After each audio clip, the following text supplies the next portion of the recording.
Hello there guys, in this video I will show you how to play games in Telegram with friends.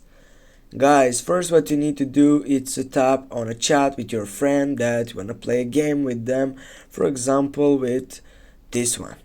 Now what you need to do is just to go and tap for this one and then find for here. As you can see, you have free options or free games right after that, and just type for a game, for example the Mad Battle. Click on it.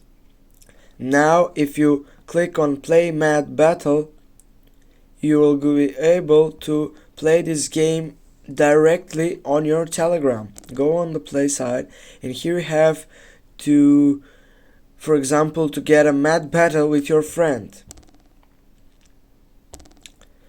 Now guys, if we get back, if we go again with this one and go gamebot, we'll go with the second one, play this game. You need to wait for the loading. As you can see, just type on it and get back, and then if we type again the same thing, we have the third option, the lumberjack. Thanks guys for watching. Don't forget to hit that like and share the video, and if you have any problems, comment down below in the section. See you soon guys.